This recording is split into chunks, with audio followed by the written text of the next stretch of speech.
What if I told you that the person making $5,000 a month from their backyard isn't the one with the biggest garden? What if the most profitable backyard income isn't coming from the flashy microgreens setup or the Instagram-worthy herb spiral? What if it's actually invisible from the street? This is what I want to show you today. Not the obvious backyard farming wins, not the farmer's market vendor with boxes of heirloom tomatoes, but the 5 income streams that work because they're hidden, because they require almost no visible infrastructure, and because they operate on a completely different profit model than traditional gardening. And here's the thing, some of these are so quiet, so underrated, that even people with land and greenhouses have no idea they're walking past thousands of dollars a month. I've been documenting backyard income for 3 years now, and what shocked me most wasn't what people were growing, it was what they were hiding. A woman in Portland making $4,000 a month from her basement. A retired teacher in Atlanta turning a 200-square-foot shed into a $5,000 monthly operation. A family in Minnesota who built a $6,000 monthly business in a space smaller than a guest bedroom. And none of it was visible. No signage, no foot traffic, no retail walk-ins. Just logistics, planning, and a ruthless focus on profit per square foot. So let me break down the 5 backyard income streams that nobody talks about. These aren't the crops that get you excited. They're the crops that get you paid, and they work on one crucial principle. They maximize money per square foot, minimize visual footprint, and operate on either wholesale or direct-to-buyer models that bypass the farmer's market entirely. Stream 1 is specialty microgreens for restaurants. Now I know microgreens aren't new, but here's what most people get wrong. They try to sell microgreens at farmers markets for $5, $6, maybe $7 a pack. That's margin-killing retail thinking. The real money is wholesale to restaurants. A restaurant chef needs consistent supply. They need it twice a week. They need reliability. They need it beautiful. And they will pay. The average restaurant buyer pays $12 to $18 per pound of microgreens wholesale. A typical growing operation in a basement or shed can produce 30 to 50 pounds per week. Let's do the math. If you're producing 40 pounds per week at $15 per pound average, that's $600 per week. $2,400 per month. But that's conservative. I've documented operations producing 60 to 80 pounds weekly, which puts you at $3,600 to $4,800 monthly, and the startup cost is around $800 to $1,500 total. Here's the secret part that people skip. Restaurants don't care how big your operation is. They care about consistency and quality. You can produce restaurant-grade microgreens in a basement corner using maybe 100 square feet total. The person doing this in Portland I mentioned, she's in a 6 by 8 foot room in her basement. Rent is $0. Water is $12 a month. Electricity is $40 a month. Seeds and nutrients run her about $400 per month. So she's grossing $2,400 and netting roughly $1,800 every single month for a space she wasn't using. The critical piece nobody mentions is the sales model. Restaurants are busy, chefs are busy. They don't want to source from 5 different vendors. If you show up twice a week with beautiful, consistent product at fair wholesale pricing, you become a solution to their problem. The profit isn't huge per pound, but the consistency and volume make it reliable. And here's what's wild. You're not selling retail. You're not marketing. You're not standing in a tent at 6 in the morning on Saturday. You're doing 6 deliveries a month to 3 restaurants and you're done. Stream 2 is something that almost nobody talks about, and it's where some of the quietest money actually hides. This is hardscape herb production, not flashy herbs, not basil and cilantro that everyone grows, but the hardscape perennial herbs that have 0 shelf life concerns and massive commercial demand. I'm talking about lavender, echinacea, lemon balm, chamomile, calendula, oregano, thyme, and sage sold dried in bulk to tea companies, supplement manufacturers, craft breweries, and cosmetic producers. Here's the financial picture. A single mature lavender plant produces approximately 1,000 to 1,500 dried stems per year. You can plant lavender at 3-foot spacing, so you can fit roughly 45 plants per 100 square feet. Lavender dries down to about 15 to 20% of its fresh weight, so a 100-square-foot lavender patch produces roughly 13 to 18 pounds of dried lavender per year. Wholesale dried culinary lavender sells for $8 to $14 per pound to bulk buyers. That's $104 to $252 per year per 100 square feet. For a crop that needs water maybe twice a week during growth season and 0 attention otherwise. Now that sounds modest, but wait. The thing about perennial herbs is they're permanent. You plant once, they produce every single year, and you can diversify. Plant echinacea in a quarter of your space, lemon balm in another quarter, chamomile in another. Some of these have different water needs, different harvest times, different dried weights and values. Echinacea, for example, has medicinal roots that sell for $18 to $25 per pound dried. The root system alone can be harvested after 3 years of plant maturity. That's a completely separate income stream from the flower harvest. I've documented a backyard setup in Minnesota where the owner dedicates a 200 square foot area, basically a quarter of a standard suburban lot, to hardscape perennial herbs. They rotate crops, they harvest strategically, they dry and store on-site. Their wholesale buyers are 3 local tea companies, 2 supplement distributors, and a craft brewery that uses herb blends for limited releases. They produce roughly 2,000 pounds of various dried herbs per year. Average wholesale value is $10 per pound. That's $20,000 per year from 200 square feet of land that sits at the edge of their property, produces without chemicals, requires minimal water, and literally maintains itself once established. 200 square feet, $20,000 per year, $1,500 per month average, and it scales beautifully. Double the space, double the income. Triple it, triple the income. The person doing this isn't using a greenhouse, isn't using irrigation systems, isn't using fertilizers. They're just using knowledge, timing, and knowing who wants to buy bulk dried herbs at $10 to $15 per pound. But here's the thing that changes everything. Most people farming herbs at backyard scale are doing it wrong. They're trying to sell retail. They're at farmers markets. They're doing packaging and branding. They're competing on aesthetics. The actual money is wholesale. The actual profit is in bulk, unpackaged, dried product going directly to manufacturers, breweries, and processors, who are actively looking for small batch suppliers and willing to pay premium prices for quality and consistency. Stream 3 is where things get really unconventional, and it's where I've seen some of the highest margin operations running. This is specialty mushroom production, but not the way people typically think about it. Most people who grow mushrooms at home are growing oyster mushrooms or shiitake on logs in their yard. That's visible, that's beautiful, and the profit is okay. But the real money in backyard mushroom operations is gourmet specialty varieties sold directly to high-end restaurants, specialty grocers, or through wholesale channels. Here's the economics. A typical home mushroom setup occupies maybe 100 to 200 square feet and can be in a basement, garage corner, or shed. Initial investment is around $1,000 to $2,000 for shelving, humidity control, and spawn. But listen to the revenue picture. Gourmet mushrooms, lion's mane, blue oyster, shiitake, maitake, wholesale for $20 to $35 per pound depending on variety. A well-tuned operation in a 100 square foot space can produce 3 to 5 pounds per week during peak production. That's $60 to $175 per week per 100 square feet, $300 to $700 per month. But here's the game changer. Mushrooms flush on cycles. A single substrate block produces multiple flushes over 6 to 8 weeks. You stagger your blocks, so you're harvesting something every single week all year round. The person I documented in Atlanta running this operation, they're producing 12 to 18 pounds per month from a 150 square foot space. At an average wholesale price of $28 per pound, they're netting $336 to $504 per month from that one space. And their input costs are low because they're using agricultural waste for substrate. The margins on mushrooms are insane compared to other crops because the weight-to-value ratio is so high. A pound of mushrooms occupies way less space than a pound of lettuce or tomatoes. You're not dealing with perishability issues beyond a few days. You can dry them, which concentrates value and extends shelf life indefinitely. Dried gourmet mushrooms sell for $60 to $100 per pound because they've concentrated all their nutrients and flavor into maybe a fifth of their fresh weight. The distribution model is the thing that makes this work at scale. You're not selling at farmers markets, you're emailing restaurant chefs with a weekly availability list. You're selling to specialty grocery chains that have a section for local producers. You're selling to a distributor who moves your product to multiple restaurants. The volume requirements are small, but the buyers are reliable and ongoing. What I keep seeing in these operations is that the owners treat it like an actual business, not a hobby.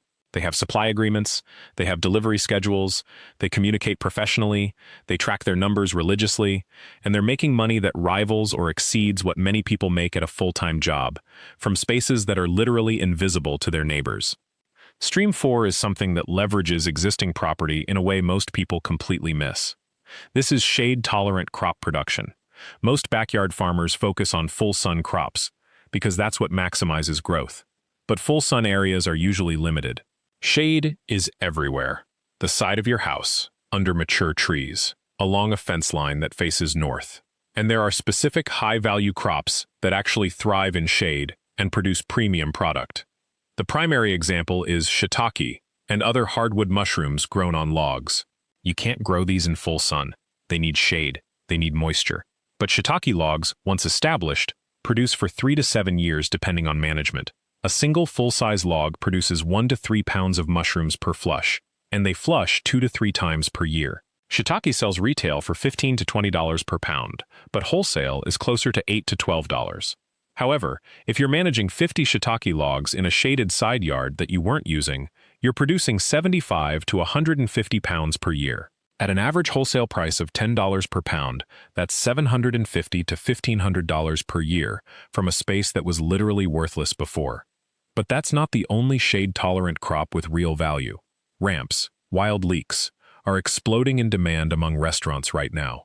They grow in shade, they spread easily, they're perennial, and they sell wholesale at $8 to $15 per pound of fresh ramps.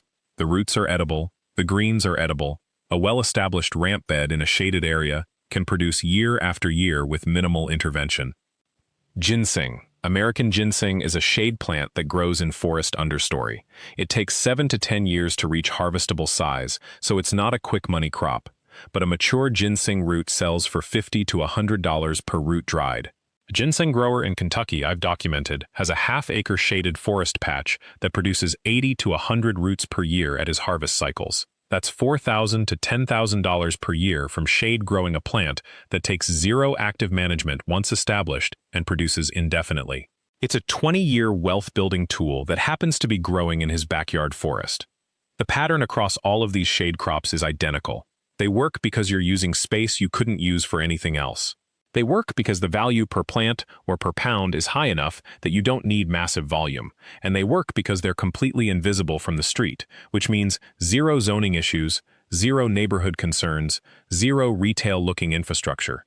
Stream 5 is the one that surprised me most when I started researching it, because it sits at the intersection of technology, micro-agriculture, and direct-to-consumer sales. This is specialty plant propagation and resale. Not just any plants, but high-margin, high-demand plants sold through online channels to people wanting unusual varieties.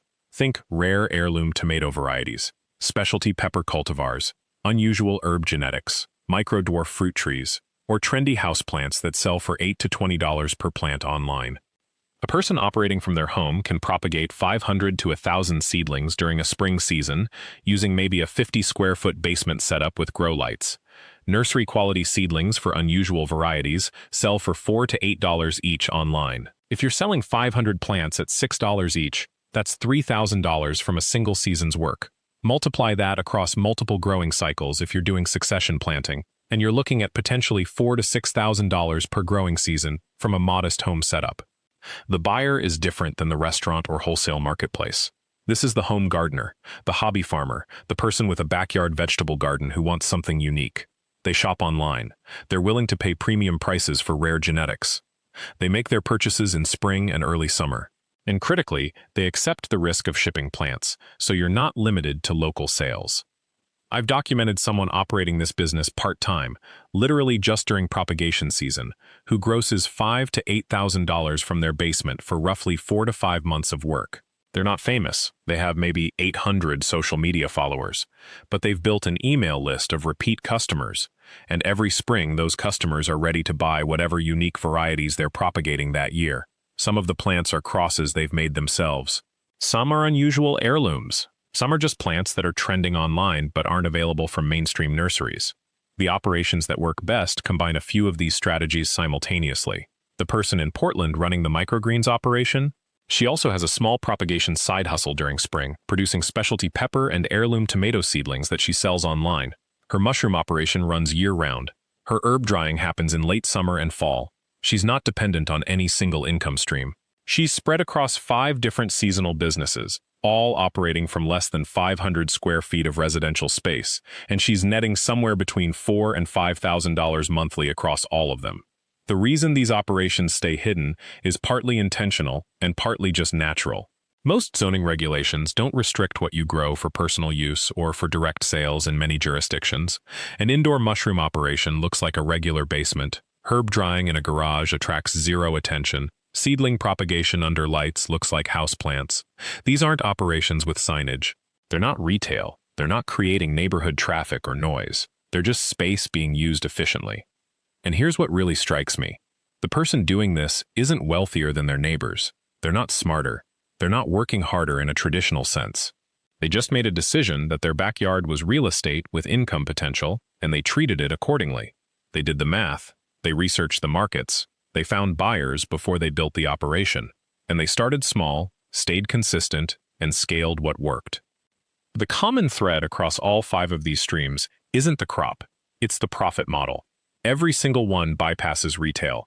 Every single one focuses on wholesale or direct-to-buyer channels. Every single one emphasizes weight-to-value ratio, how much money you can make per square foot of space. And every single one operates from hidden infrastructure, because the actual income generator isn't the storefront, the marketing, or the visibility. It's the product quality, the consistency, and the reliability of supply. This is why these operations stay quiet. The people running them aren't doing it for Instagram followers or farmers market prestige. They're doing it for money. And as soon as something becomes visible, as soon as it becomes trendy, the profit margins get competed down. The wholesalers find the next supplier. The restaurant chefs decide that mushrooms aren't worth the premium price anymore. The market saturates. But right now, in this moment, these 5 income streams are still flying under the radar. They're still profitable. They're still available to anyone with a basement, a garage, or a shaded corner of their property. The people doing this aren't gatekeeping information because they're not competing with each other. A mushroom grower in Portland and a mushroom grower in Atlanta and a mushroom grower in Austin aren't trying to steal each other's restaurant accounts. They have completely different markets. So here's the reality. The competition isn't between backyard growers. The competition is between you and your current paycheck. And that's a competition you can win. Let me walk you through the 3rd income stream, the one that requires the least space, the least startup capital, and honestly, the one that most people dismiss without ever trying it. Microgreens. Now, I know what you're thinking. Microgreens? Everyone's talking about microgreens. And you're right. But here's what separates the people who make $4.00 a month from microgreens and the people who make $2 a month or $800 a month. They're selling to restaurants, not farmers markets. The farmers market microgreen seller has to compete on price. You've got 15 vendors selling the same product, and the customer is comparing by weight and cost. You're fighting a race to the bottom. But the restaurant microgreen supplier? That's a completely different game. Restaurants need consistency. They need delivery on a schedule. They need the exact microgreens they ordered, at the exact stage of growth, every single week. They don't care about the price the same way a customer at the farmer's market does. They care about reliability and quality. A chef will pay $1.08 for a tray of microgreens if they know that tray is going to arrive on Tuesday morning every week without fail. A farmer's market customer might haggle you down to $8. Winley. So here's the financial breakdown. A single microgreens tray, that's 10 by 20 inches, costs about $1.50 in seeds, soil, and trays. Your labor is about 15 minutes total. Spreading soil, seeding, watering, harvesting. That's split across multiple cycles because you're doing multiple trays on a staggered schedule. You harvest that tray in 10 to 14 days. You sell it to a restaurant for $1.08 to $2.04. Your net profit per tray is $1.06 to $2.02. If you're running 4 trays every 10 days, which is totally manageable for one person in a 4x8 space with basic LED lights, you're harvesting 4 trays every 10 days. That's 12 trays per month. At $2.00 per tray average, that's $2.40 in revenue. Subtract your $6 in costs per cycle, and you're looking at about $1.68 in profit every 10 days. Over a month, if you're staggering your plantings correctly, you're hitting 3 cycles. That's about $5.00 a month in profit. But here's where most microgreens growers stop. They think $5.00 a month is the ceiling. It's not. The second restaurant likes your product, so you add 2 more restaurants. Now you're supplying 6 restaurants, 4 trays per location per week. You're running 24 trays every 10 days. Suddenly, your 4x8 setup with 4 shelves isn't enough. You add a second setup. Now you're running 48 trays every 10 days. Your labor is about 2 hours per day, mostly watering and harvesting. Your costs are still under $2 per tray. At 48 trays every 10 days, 3 cycles per month, that's 144 trays per month. At $2.0 average per tray, that's $2.880 in revenue. Subtract $3 per tray in costs, and you're looking at about $2.160 in profit every single month. For 2 hours a day of work in a garage or basement, working around your day job. And this is where the gatekeeping comes in. Because once you have one restaurant account, the second one is easy. The restaurant has a food supplier relationship with you. They trust you. The food cost isn't crushing them because you're not charging retail prices. You're charging wholesale, which is still profitable for you because your costs are so low. Most restaurants spend 28 to 35% of their revenue on food costs. A microgreen supplier that can bring that down by $2.00 a month, or even $4.00 a month, is adding real margin to their business. So when you approach the next restaurant, the one 5 blocks away, and say, I can supply you with fresh microgreens every week for $1.08 a tray, they're interested. They're immediately comparing that to their current supplier, who might be charging $2 an aids and only delivering twice a month. The difference between you and a commercial farm is that they're selling volume to wholesalers. You're selling direct to end users. Your margins are better. Your relationships are more stable. But microgreens is still just one option. Let me introduce you to the fourth income stream, the one that's technically illegal in some places, which means fewer people are doing it, which means less competition and higher prices. Perennial plants for landscape contractors. Now, this one is fascinating because it exists in a legal gray area depending on where you live. But what landscape contractors need, constantly, is small, healthy, established perennials, not seedlings, not seeds. Actual plants that are 6 to 12 months old, established root systems, ready to go into the ground. When a landscape contractor gets a commercial bid, let's say a new shopping center, or a hotel renovation, or a corporate campus, they need hundreds of perennials. They need them fast, and they need them cheaper than what a nursery charges for established stock. Here's the current supply chain. The contractor calls their nursery supplier, who sources plants from a regional grower, who sources from a massive nursery, and there are 3 markups in that chain. By the time the contractor gets the plant, they're paying $4.06 for something that cost 80 cents to grow. You can undercut that entire supply chain. A cutting to established plant cycle takes 4 to 6 months depending on the species. You take cuttings from existing plants, and these can be free if you're sourcing from friends, family, local gardens, or even asking landscapers if they have trimmings, and you pot them up. Your cost per plant may be 50 cents total when you include soil, pot, nutrients. Your selling price to a landscape contractor, $1.50 to $2.50, depending on the plant species and how established it is. The contractors move fast once they have a reliable supplier. One contractor might buy 200 plants at a time. At $2 per plant, that's $4.000 per order. If you're propagating in a greenhouse or shade house setup, which costs between $1 and $3 to build or buy used, you can maintain 500 to 1.00 plants at various stages. 3 contractors buying from you regularly, each placing an order every 4 to 6 weeks, means $1. $201.800 in revenue every month. Subtract your costs, subtract labor, and you're looking at $8.00 minus $1.20 in profit for a setup that takes up maybe 200 to 400 square feet of yard space. And here's the best part. Once the plants are established and growing, maintenance is minimal. Watering, occasional fertilizing, keeping pests off. Most of this happens naturally if you've designed your propagation space correctly. But I want to be honest about something. These 4 income streams, mushrooms, lavender, microgreens, contractor plants, they're all dependent on one thing that nobody talks about, your ability to sell.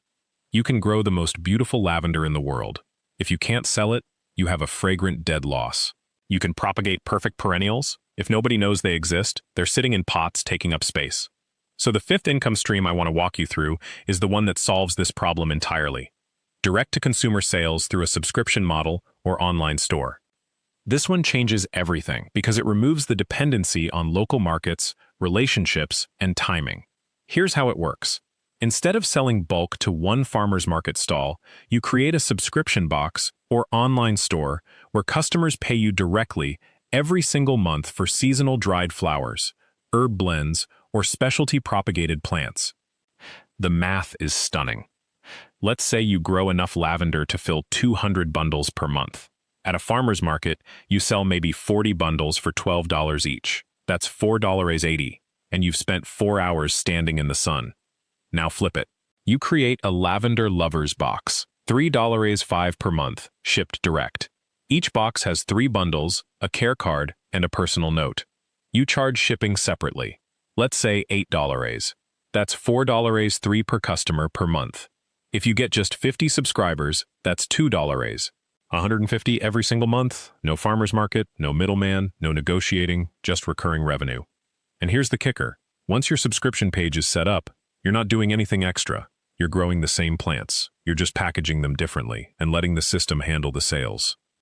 The setup cost is almost nothing if you're smart about it. A basic Shopify store is $14 a month. A mailing list tool is free up to 500 subscribers. Packaging materials for 50 boxes might run you $40 to $60 per month. Shipping labels are charged per shipment. So your monthly overhead for the entire operation is maybe $1.50 to $2.000. Once you're running, your revenue is $2.150. Do you see why this model is invisible to most people? The barrier isn't money. It's understanding that your backyard doesn't exist in isolation. It exists in a network of people who have problems you can solve. People are stressed about gift giving. You solve that with a curated box. People want to grow herbs but live in apartments. You solve that with starter propagations shipped to their door. People forgot what real lavender smells like. You solve that with a bundle that arrives at their house once a month. Each of those comments is a repeat customer. Each repeat customer is passive income. Now, there's a sixth income stream that sits at the intersection of all of these, and it's the one that scales fastest if you combine them strategically. Bundled income streams through strategic product stacking. Here's what I mean. You're not just a lavender grower. You're not just a propagation business. You're not just a subscription box company. You're a person who has decided that your backyard is a business. And in that business, every customer touches multiple products. A person buys a lavender subscription. That same customer sees your Instagram post about dried flower arrangements. They buy one. Then they see your propagation workshop online. They sign up for that too. 1 customer, 3 revenue sources. Now scale it. You have 50 subscription customers. That's 50 people with proven interest in what you grow. If just 30% of them buy something else from you, a workshop, an arrangement, a rare plant cutting, that's an extra $1.05 to $3.00 per customer per year in marginal revenue. That's $2.25 to $4.50 of pure additional income from people who are already buying from you. But here's the real wealth-building part that most backyard farmers never see coming. Once you have 50 to 100 loyal customers, you become valuable to other people in your niche. Garden influencers want to partner with you for affiliate commissions on your products. Local restaurants want to buy your dried herbs in bulk. Event planners want bulk arrangements for weddings. Other homesteaders want to buy your exact propagation methods in the form of a digital course. You've gone from selling a product to being a brand that other people want to associate with. And the beauty of this is that none of it requires you to scale your growing operation. You're not suddenly growing 10 times more plants. You're not hiring employees. You're not renting commercial land. You've simply understood that your backyard product has multiple audiences, multiple formats, and multiple price points. This is the difference between a hobby and a business. A hobby is something you do in your spare time and hope breaks even. A business is something you design intentionally so that every action feeds every other action. Let me give you the actual game plan for starting this from zero, because understanding the theory is one thing, knowing where to begin is another. Step 1. Pick one product that you can grow well and that has proven demand in your area. Don't try to do all 6 at once. Pick one.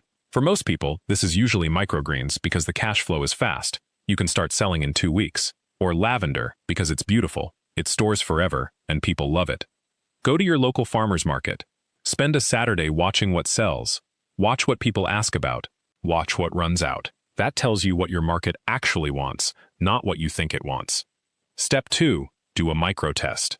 Grow enough of that one product to fill 20 to 30 sales.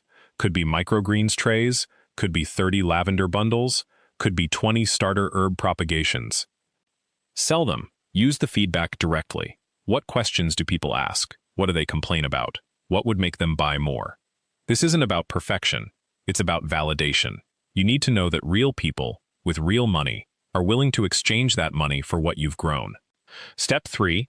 Once you've validated one product and made your first 50 to 100 sales, you layer in the next income stream. Now you launch that subscription box. Now you create the Instagram account. Now you think about your brand voice. Not before, after you have proof. Step 4. Track every single dollar. I cannot stress this enough. Most backyard farms fail financially, not because they don't make money, but because the farmer has no idea if they're making money. You buy seeds. You spend time, you harvest, you sell. But somewhere between the beginning and the end, money is leaking. Soil costs more than you remember. Packaging adds up. Shipping fees are higher than you calculated. Labor time is worth something, even if you're not paying yourself. If you don't track it, you'll keep growing more and more stuff, working harder and harder, and making less and less money. Grab a Google Sheet. Every single week, write down, what did you spend? Seeds, soil, packaging, labels, fuel to the market, anything. What did you earn? Every sale, every dollar. How many hours did you work? Don't lie to yourself. Include planning time, growing time, harvesting time, selling time. At the end of the month, divide your net profit by your hours. That's your actual hourly rate. If you're making $2 an hour, something is broken. Fix it. If you're making $30 an hour, you've found something that works. Scale it. Step 5. Once you understand your numbers, you can make real decisions. Maybe you realize that the farmer's market is costing you more in gas than you're making in sales. You stop going. You shift to online subscriptions. Maybe you realize your microgreens yield is lower than it should be. You research better varieties or lighting. You fix the system. Maybe you realize that you have a waiting list of people who want to buy from you but can't get to the market. You launch a newsletter. You start a WhatsApp group. You create a simple pre-order system. Every decision is based on data. Not on hope, not on luck, on numbers. And here's what nobody tells you. The money part is actually the easiest. The hard part is believing that your backyard is worth taking seriously. Most people have enough land. They have enough time. They just don't have the belief that this is actually possible for them. So let me be very clear. If you can grow plants, and I mean even at a basic level, you can turn that into $3,000 to $7,000 a month. It's not magic. It's not luck. It's math. It's systems. It's paying attention. And if you're serious about actually doing this, not just thinking about it, but building it, I've put together a complete guide called Backyard Payday. It walks you through every single step I've talked about here. The 15 highest profit crops, the exact setup costs for each, seasonal planning so you're harvesting year-round, how to sell locally, online, and through subscriptions, real numbers from real backyards. Most importantly, it includes the financial templates so you can track your own numbers from day one. The link is in the description. It's the easiest way to not have to rewind this video 100 times trying to remember all the details. And if you found this useful, if any of this resonated with you, hit subscribe, hit the notification bell, because I'm publishing videos every single week about the income streams that are sitting right in your backyard, invisible to everyone but you. Thank you so much for watching. I really appreciate it. Make sure you subscribe, like this video, and turn on those notifications so you never miss an upload. Your backyard business is waiting.